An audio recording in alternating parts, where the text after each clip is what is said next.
What if I told you that this Friday, two men will sit in a room in Alaska and decide the fate of an entire nation, without that nation even being there? Donald Trump is about to meet Vladimir Putin in Alaska this Friday. The stakes? Ukraine's entire future hangs in the balance.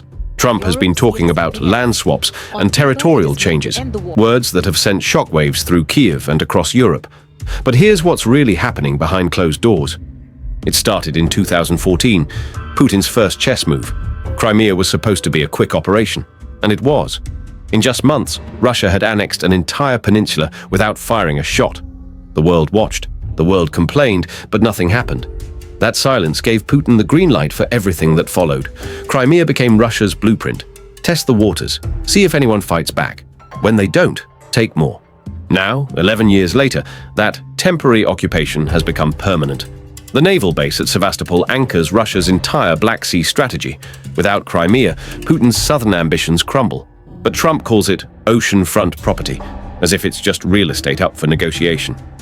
While the world focused on Crimea, Putin lit another fuse. The Donbas, two regions that would become Europe's bloodiest battlefield since World War II, Donetsk and Luhansk, industrial heartlands torn apart by 8 years of simmering conflict, 14,000 dead before 2022, 14,000 souls sacrificed for territory lines drawn by men in distant capitals. These weren't clean annexations like Crimea. This was grinding, brutal warfare, village by village, street by street, families fleeing in the night, leaving everything behind. Putin's strategy was patience. Bleed Ukraine slowly. Make the cost so high that eventually they'd give up. It almost worked. Now Russian forces control most of both regions, but not all. Ukrainian soldiers still hold Kramatorsk, Slovyansk, fortress cities that have become symbols of resistance. Trump wants Ukraine to hand them over, just like that. February 24th, 2022. Putin rolled the dice on his biggest gamble yet. Not a regional conflict this time, total war. Russian columns raced toward Kiev from 3 directions.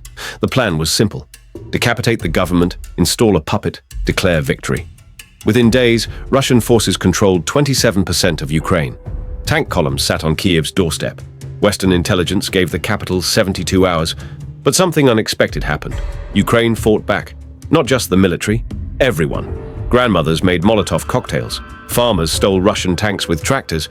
Zelensky stayed in Kiev and became a global icon overnight. The Blitzkrieg became a bloodbath. Russia's elite units, the ones that took Crimea so smoothly, got bogged down in Ukrainian suburbs. What was supposed to be a 3-day operation turned into 3 years of hell. Today, Russia controls 20% of Ukraine, 7 percentage points less than their high watermark. But those remaining territories? Putin considers them Russian soil now. He's not giving them back voluntarily. European capitals are in full panic mode. For 3 years, they've poured hundreds of billions into Ukraine. Weapons, money, diplomatic support, everything short of their own soldiers. The investment wasn't just financial, it was ideological. Ukraine became the test case for the post-war liberal order.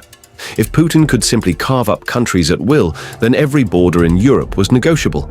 Now Trump is talking about land swaps, and Europe sees their worst nightmare coming true. Not Ukrainian defeat, but Ukrainian betrayal. A deal made over Ukraine's head by powers who see the country as a chess piece, not a sovereign nation. Kaja Kallas, Europe's foreign policy chief, says it plainly. If Ukraine is not part of the deal, any deal will just not be implemented. Translation: Europe won't accept a Putin-Trump handshake that ignores Kiev. But what happens if America pulls its support anyway? Volodymyr Zelensky sits in Kiev tonight facing an impossible choice. Give up territory to save what's left, or keep fighting and risk losing American support entirely. He's already drawing red lines. Ukraine cannot leave the Donbas, he said Tuesday. Russia would use the region as a springboard to attack the rest of the country. He's not wrong. That's exactly Putin's historical playbook. But Zelensky also knows the math. Without American weapons, Ukrainian resistance collapses within months. Europe alone can't fill the gap. The choice isn't really between territory and sovereignty. It's between some sovereignty and none at all. 3 years ago, he was a comedian making jokes about politics. Now he's making decisions that will echo through history. Whether Ukraine exists as a free nation in 5 years might depend on what he says in the next 5 days. The pressure is unimaginable. His soldiers are dying for every meter of ground. His people have sacrificed everything. How do you tell them it might have been for nothing? Vladimir Putin has been playing this game for over 2 decades. He learned early that the West has short attention spans and shorter memories. Chechnya, Georgia, Crimea. Each time, initial outrage faded into acceptance. His strategy is simple. Escalate, negotiate, consolidate. Take more than you want. Offer to give some back. Keep what matters most. Repeat until you control everything. In Ukraine, he's followed the playbook perfectly. The 2022 invasion grabbed massive territory.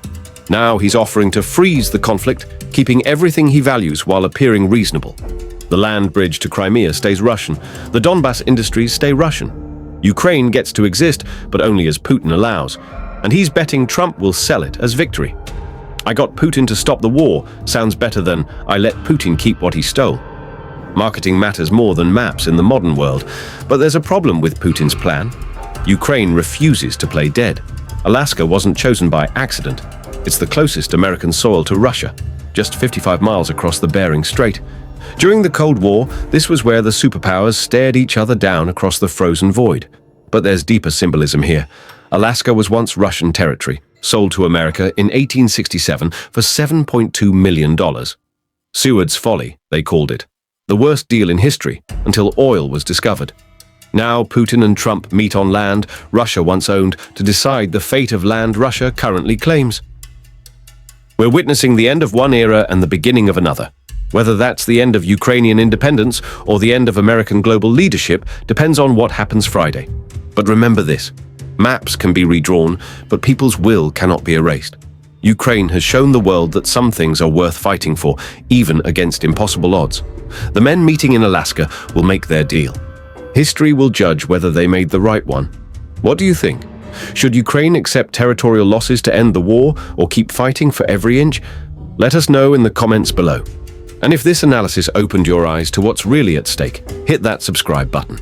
The next few days will reshape our world, and we'll be here to break down every development.